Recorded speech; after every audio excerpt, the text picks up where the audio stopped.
नमस्कार साथियों, even classes की ऑनलाइन क्लास में आपका स्वागत है। आज हम नया सेक्शन शुरू कर रहे हैं क्लास 9th का मैथ का।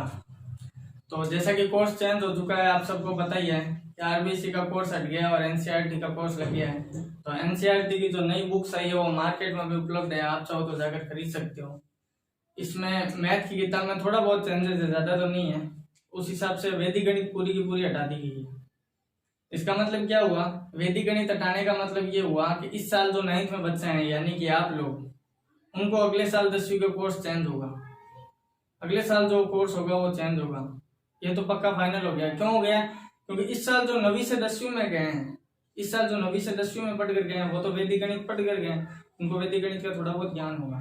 लेकिन आप लोग जो पढ़ कर आए हो वैदिक गणित, वो तो 8वीं वाली पढ़ कर आए हो, 9वीं में वैदिक गणित नहीं पढ़ोगे, लेकिन 10वीं में तो और वैदिक गणित आपको देखने को मिलेगा।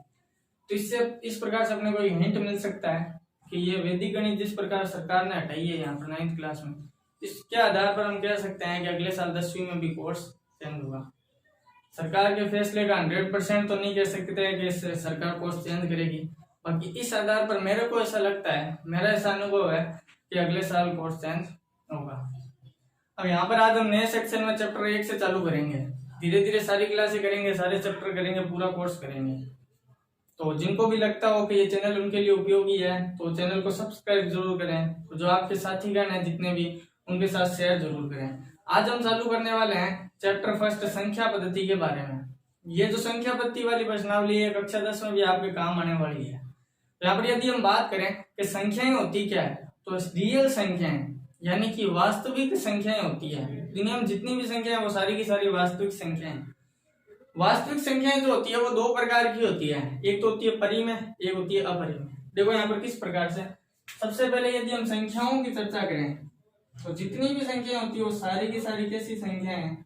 वो सारी की सारी वास्तविक संख्याएं हैं। और ये जो वास्तविक संख्याएं हैं ये दो प्रकार की होती है।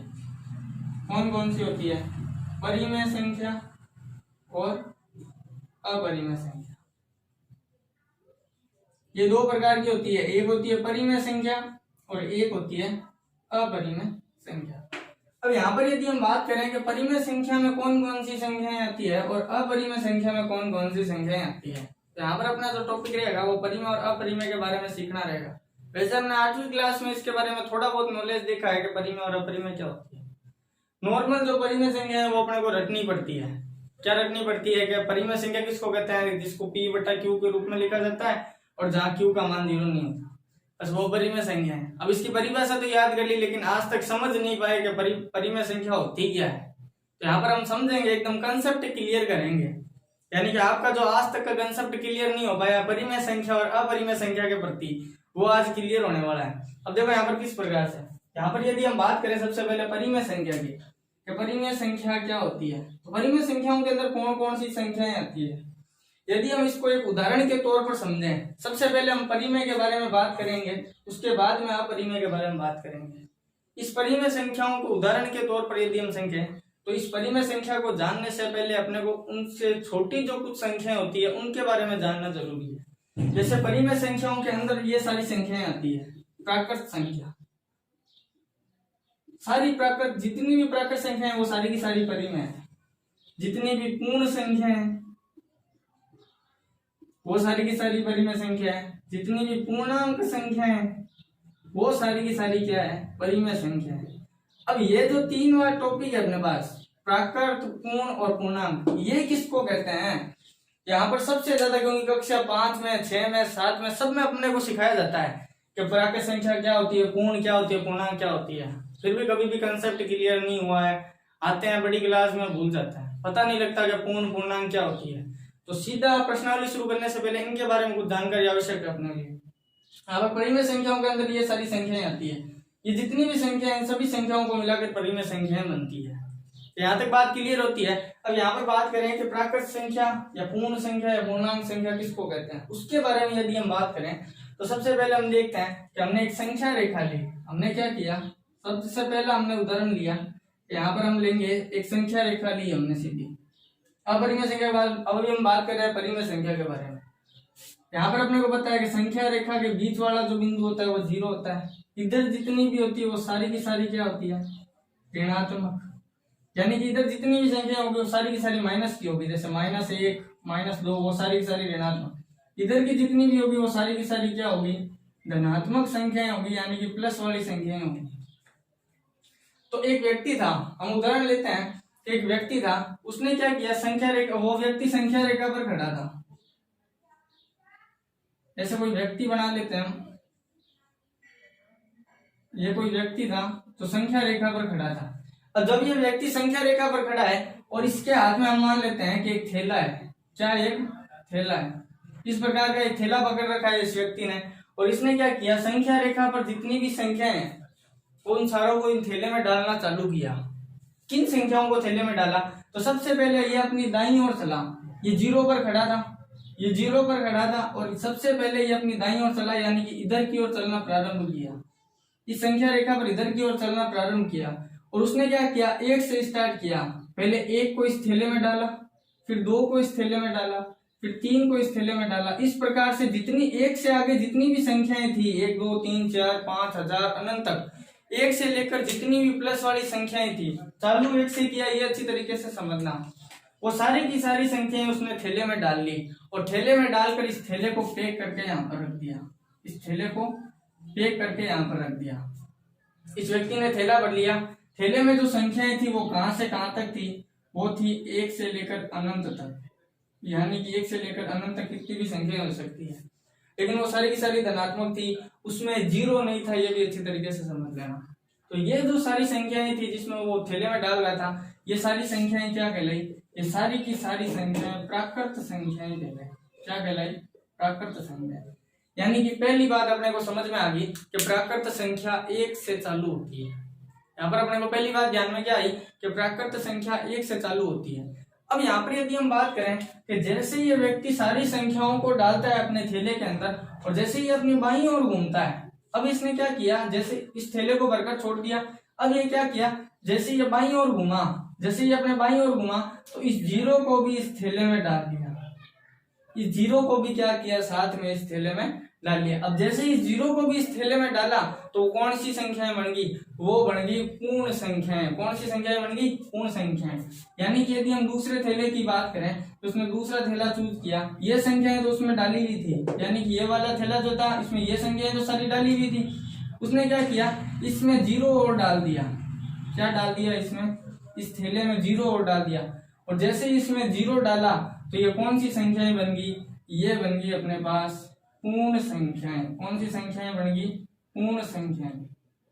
तो यहाँ पर अपने को पहला टॉपिक क्या क्लियर हुआ, जब प्राकृत संख्या का पहला टॉपिक हमने क्लियर किया। प्राकृत संख्या कहाँ से शुरू होती है, तो प्राकृत संख्या होती है 1 से लेकर अनंत तक।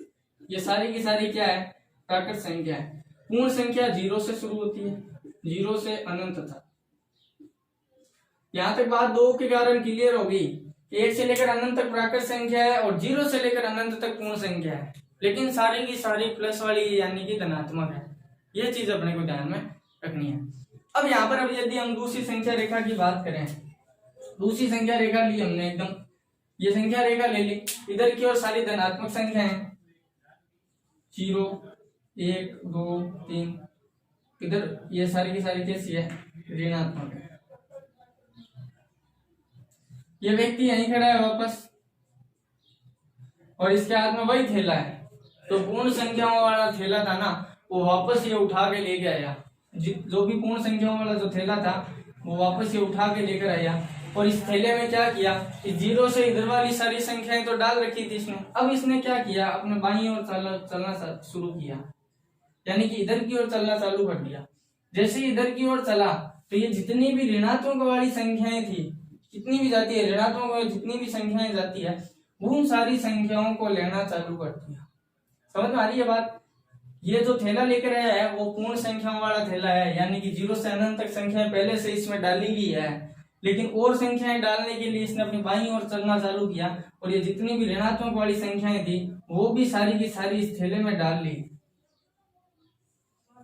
और वो सारी संख्याएं यानी कि इस पूरी संख्या रेखा पर जितनी भी संख्याएं होगी, इससे जो दिख रही है, ये जो सामान्य संख्याएं दिख रही है, ये सारी की सारी संख्याएं क्या कहलाएगी, तो वो सारी की सारी संख्याएं कहलाएगी पूर्णांक संख्या। क्या कहलाएगी, पूर्णांक संख्या।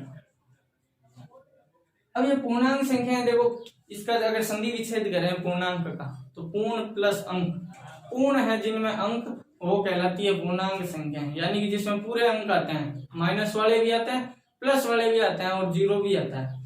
यहाँ तक बात क्लियर होगी कि पूर्णांक संख्याएं क्या होती है। तो पूर्णांक संख्याएं धनात्मक भी होती है और ऋणात्मक भी होती है, यानी कि हम कह सकते हैं कि पूर्णांक संख्याएं धनात्मक वाली सभी संख्याएं और ऋणात्मक वाली सभी संख्याएं, ये सारी की सारी क्या कहलाती है, तो ये सारी की सारी पूर्णांक संख्याएं कहलाती है। तो यहाँ तक तीन बातें क्लियर होती है कि प्राकृत संख्या, पूर्ण संख्या और पूर्णांक संख्या। अब यहाँ पर यदि हम बात करें तो पूर्णांक संख्या सारी की सारी ले ली, तो क्या इसके बाद इस संख्या रेखा पर संख्याएं नहीं बची क्या? जैसे ही हमने पूर्णांक संख्याएं ली, पहले हमने क्या लिया, सबसे पहले हमने प्राकृत संख्याएं ली, यानी कि एक से डालना प्रारंभ किया इस थैले में। फिर हमने देखा कि संख्या रेखा पर और भी संख्याएं अभी तक बची हुई है, उनको क्या नाम दें। सबसे पहले हमने इनको तो प्राकृत नाम दे दिया धनात्मक वाली को, फिर हमने जीरो और डाल दिया इसके अंदर, और जैसे ही इसके अंदर जीरो डाला इसका नाम चेंज हो गया और वो क्या बन गया, पूर्ण संख्या, यानी कि जीरो से लेकर अनंत तक वाली पूर्ण संख्या होगी। फिर हमने देखा कि संख्या में ऋणात्मक वाली संख्या, इस संख्या रेखा पर ऋणात्मक वाली संख्याएं भी अभी तक पड़ी हुई है, उनको क्या नाम देंगे। तो उनको हमने इन सारी संख्याओं को मिलाकर हमने एक नाम दे दिया, क्या नाम दिया, पूर्णांक संख्या नाम दे दिया। तो क्या इन सभी संख्याओं के अलावा संख्या रेखा पर अब कोई संख्या नहीं बची है? तो ऐसा हम कह नहीं सकते। क्यों नहीं कह सकते? क्योंकि इन संख्याओं पर, इस संख्या रेखा पर अभी तक बहुत सारी संख्याएं पड़ी है। अब वो कौन कौन सी है, तो यहाँ पर देखो ये संख्याएं तो अभी तक पड़ी हुई है। जैसे हम लेते हैं जीरो, अब यहाँ पर ये 1/2, यहाँ पर ये 1 हो गया, 1/2 इसका आधा हो गया, और यहाँ पर ये क्या है, 1 से 1/2 यानी कि 3/2 हो गया। इस प्रकार से ये जो भिन्न वाली संख्या है वो तो सारी की सारी संख्या रेखा पर पड़ी हुई है, उनको क्या नाम देंगे, उनको भी तो नाम देना जरूरी है ना। क्या इन संख्याओं को साथ में सम्मिलित नहीं किया गया है? पूर्णांक संख्या के अंदर अब जितनी भी जो सामान्य संख्याएं थी जो भिन्न में नहीं लिखी जाती, उन सारों को हमने पूर्णांक संख्याएं कहा था। लेकिन हमने देखा कि ये सारी की सारी संख्याएं बची हुई पड़ी है भिन्न वाली, तो इनको जो हमने नाम दिया, ये जितनी भी संख्याएं बची हुई थी इनको जो हमने नाम दिया वो क्या नाम दिया, वो नाम दिया हमने परिमेय संख्या। क्या नाम दिया, परिमेय संख्या नाम दिया। तो यहाँ पर ये भिन्न वाली और बिना भिन्न वाली जितनी भी संख्याएं थी, यहाँ पर ये जो संख्याएं बची हुई थी इन संख्याओं को हमने क्या नाम दिया, परिमेय संख्या नाम दिया। क्या नाम दिया, परिमेय संख्या। लेकिन यहाँ पर परिमेय संख्या सिर्फ भिन्न वाली नहीं है, क्योंकि ये जो थैले में भरी हुई थी पूर्णांक संख्या, वो पूर्णांक संख्या वाला थैला लेकर वापस पहुंचा यहाँ पर, वही व्यक्ति पूर्णांक संख्या वाला थैला लेकर वापस यहाँ पर पहुंचा और इस थैले में ये भिन्न वाली संख्याएं और डाले। इस थैले में क्या किया, ये भिन्न वाली संख्याएं और डाल दी, तब ये क्या बन गई, परिमेय संख्या। तो यहाँ पर हम कह सकते हैं कि जितनी भी संख्या रेखा पर जितनी भी संख्याएं होती है वो सारी की सारी परिमेय होती है। ऐसा कहना उचित होगा। तो अपरिमेय कौन सी होती है, वो भी तो संख्या रेखा पर निरूपित हो सकती है। ऐसा करना उचित नहीं होगा, इसलिए हम कहते हैं कि संख्या रेखा पर जितनी भी संख्याएं वो सारी की सारी परिमेय नहीं है। कहने का मतलब समझ में आ रहा है आपको कि जितनी भी संख्या रेखा पर जितनी भी संख्या है वो सारी की सारी परिमेय नहीं है, उसमें से कुछ अपरिमेय भी है। लेकिन अभी अपने को तो दिख रही है कि पूर्णांक संख्या और ये जितनी भी भिन्न वाली संख्या है वो सारी की सारी क्या कहलाती है, परिमेय संख्या। तो यहाँ पर अपने को एक चीज ध्यान में आई कि जितनी भी प्राकृत संख्या है वो सारी की सारी परिमेय है, जितनी भी पूर्ण संख्या है वो भी सारी की सारी परिमेय, जितनी भी पूर्णांक संख्या है वो भी सारी की सारी परिमेय, और जितनी भी भिन्न वाली संख्या है वो भी सारी की सारी क्या परिमेय। तो यहाँ पर परिमेय संख्या की परिभाषा क्या बनती है, अब परिमेय संख्या की परिभाषा बनती है क्या, जिसको P/Q के रूप में लिखा जा सकता है और जहां पर Q का मान क्या नहीं होता, जीरो नहीं होता। अब ये Q का मान जीरो का क्या मतलब है, तो यहाँ पर Q जहां पर लिखा हुआ है, यानी कि यहाँ पर दो चीजें हैं अपने पास, ऊपर वाले को हम कहते हैं अंश और नीचे वाले को क्या कहते हैं, हर। तो यहाँ पर ये दो चीजें जो है इसमें हर का मान कभी भी जीरो नहीं होता। यदि हर का मान जीरो है तो वो परिमेय संख्या नहीं होगी। जैसे मैं एक उदाहरण के तौर पर लूं तो यहाँ पर हम लिखते हैं कि 0/3, यहाँ पर अंश का मान जीरो है, यानी कि ऊपर वाली संख्या यानी कि अंश होगी, अंश का मान जीरो है, हर का मान जीरो नहीं है, तो यह परिमेय हो सकती है। लेकिन यहाँ पर हम ले 3/0, क्या ये परिमेय, ये परिमेय नहीं है, क्योंकि हमेशा किसी भी संख्या का भाग जीरो में दे सकते हैं, लेकिन जीरो का भाग किसी भी संख्या में अगर देंगे तो उत्तर में क्या आएगा, अनंत। क्या आएगा उत्तर में, अनंत आएगा। यानी कि भाग जो जाएगा वो अनंत बार जाएगा। तो जीरो जो आता है वो हमेशा अंश में आता है, कभी भी हर में नहीं आता है। अगर हर में आए तो उसका जो आंसर होगा वो क्या होगा, अनंत होगा।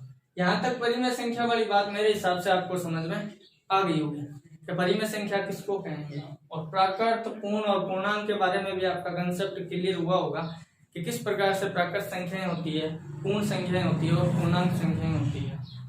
ये इसका कुछ बेसिक था जो अपने को ध्यान में रखना है। अब यहाँ पर यदि हम बात करें इससे आगे, इसको थोड़ा मिटा लेते हैं।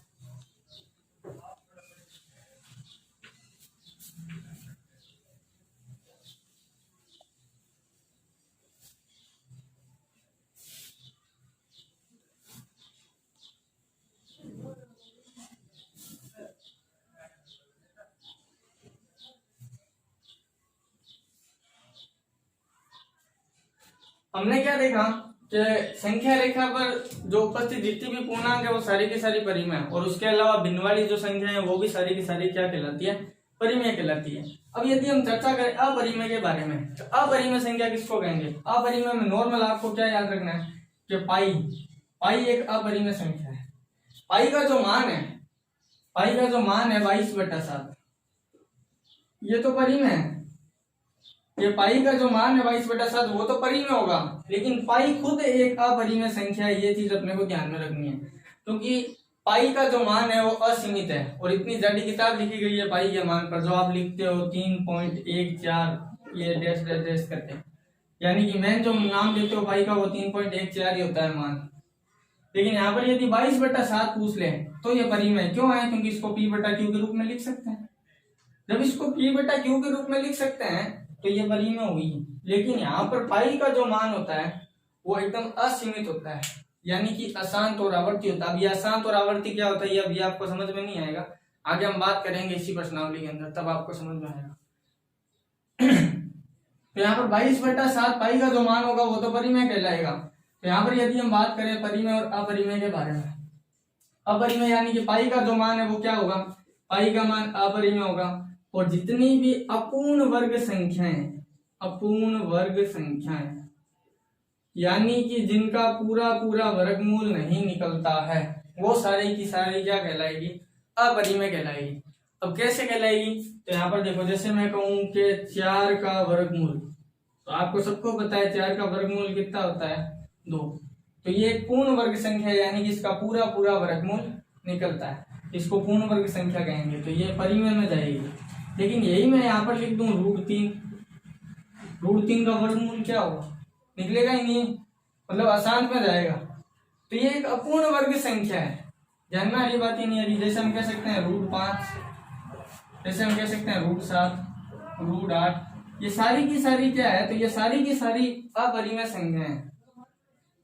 तो यहाँ पर अपने को ध्यान क्या रखना है कि पाई का जो मान है वो अपरिमेय होता है, और जितनी भी अपूर्ण वर्ग संख्याएं होती है और जिनका भाग अशांत और आवर्ती या अनावर्ती होता है, अशांत आवर्ती या हम कह सकते हैं अनावर्ती। अब ये आवर्ती और अनावर्ती, अशांत का मतलब क्या होता है, तो शांत और अशांत दो शब्द आपने सुने होंगे। शांत का मतलब जो भाग एकदम खत्म हो जाए वो तो शांत कहलाता है। जैसे मैंने एक भाग दिया, 15 में भाग दिया किसका, 2 का, तो 2 सत्ते 14, बच गया 1, लग गया पॉइंट, आ गया 0। 2 का 10 में भाग गया 5 बार, ये पूरा पूरा भाग चला गया, भाग खत्म हो गया। ये वाला जो भाग है ये क्या कहलाएगा, ये तो कहलाएगा शांत। ये तो शांत है क्योंकि भाग खत्म हो गया, तो ये जो खत्म हो गया वो तो परिमेय में जाएगा, यानी कि शांत वाला जो भाग है वो तो परिमेय में जाएगा। लेकिन यदि हम अशांत की बात करें, जैसे मैंने 18 में भाग दिया, जैसे मैंने 17 में भाग दिया, 17 में मैंने भाग दिया 3 का, तो यहाँ पर आया 3 पंजे 15, बच गया कितना 2, यहाँ पर लगा पॉइंट, यहाँ पर 0, 3 छंग 18, बच गया कितना 2, तो यहाँ पर फिर पॉइंट का 0, फिर यहाँ पर पॉइंट का क्या आ गया 0, यहाँ पर 3 छंग 18, फिर पॉइंट का 0। तो इस प्रकार से सेम संख्याएं उतरती जाएगी और ये जो 6 की आवृत्ति होती जाएगी, यानी कि 6 6 6 6 बार बार आता जाएगा। देखो किस प्रकार से, यहाँ पर नीचे नहीं दिख रहा है तो ऊपर दिखा देते हैं हमको। 17 में हमने भाग दिया किसका, 3 का, 3 पंजे 15, बच गया 2, लग गया पॉइंट, ये 0 आ गया, 3 छंग 18, फिर बच गया 2, फिर आ गया 0, 3 संग 18, फिर आ गया 2, फिर लग गया 0, 3 संग 18। तो ये 6 6 6 6 आता जाएगा और ये कभी भी भाग खत्म नहीं होगा, यानी कि 6 की आवर्ती हो रही है। किसकी आवर्ती हो रही है? 6 की आवर्ती हो रही है। तो यहाँ पर ये जो भाग है वो अशांत है, यानी कि कभी भी खत्म नहीं होगा। तब हम इसको कह सकते हैं कि ये वाला जो भाग है वो अशांत और आवर्ती है। आवर्ती का मतलब एक ही संख्या की बार बार आवर्ती होती है, उसको आवर्ती कहते हैं। और यदि संख्या की आवर्ती नहीं हो रही तो वो क्या कहलाएगा? अनावर्ती कहलाएगा। तो ये सारी की सारी जो मान है वो सारे के सारे अपरिमेय के अंदर आते हैं। तो यहाँ पर कुछ बातें थी जो अपने को ध्यान में रखनी है कि क्या परिमेय होती है और क्या अपरिमेय होती है। अब यहाँ पर यदि हम बात करें कि संख्या रेखा पर हमने देखा था कि जितनी भी संख्या है वो सारी की सारी परिमेय, तो हमने कहा था नहीं, कुछ उसमें से अपरिमेय भी है, कुछ उसमें से अपरिमेय भी है। तो यदि परिमेय और अपरिमेय दोनों को मिला दिया जाए तो पूरी संख्या रेखा कंप्लीट होती है। तो जी हाँ, पूरी संख्या रेखा कब कंप्लीट होगी? जब परिमेय और अपरिमेय दोनों को मिला दिया जाए। तो परिमेय जितनी संख्या रेखा होती है, ये हमने लिया कि यहाँ पर कोई संख्या रेखा अपने पास, इस पर कौन कौन सी संख्याएं होती है? तो इस पर होती है परिमेय भी होती है और अपरिमेय भी होती है। यदि इन दोनों संख्याओं को मिला दिया जाए तो वो कौन सी संख्याएं कहलाती है? वो कहलाती है वास्तविक संख्याएं। कौन सी संख्याएं कहलाती है? वास्तविक संख्याएं कहलाती है। तो यहाँ पर अपने को ध्यान में आया अब कि वास्तविक संख्याएं क्या होती है। तो दुनिया में जितनी भी परिमेय संख्याएं और जितनी भी अपरिमेय संख्याएं, वो सारी की सारी संख्याएं क्या कहलाती है? वास्तविक संख्याएं कहलाती है। यहाँ तक बात क्लियर हुई? अगर ये आपको वीडियो अच्छा लगा है तो चैनल को लाइक करें, शेयर करें और सब्सक्राइब करें, और अपने दोस्तों के साथ शेयर करना नहीं भूलें, क्योंकि ये जो कोर्स चल रहा है वो पूरा का पूरा इसमें आरबीएससी के हिसाब से नहीं करवा रहा, अब तो एनसीईआरटी के हिसाब से करवा रहा हूँ क्योंकि कोर्स चेंज हो गया है। तो तब तक के लिए मिलते हैं अगली क्लास में, तब तक के लिए जय हिंद, जय भारत।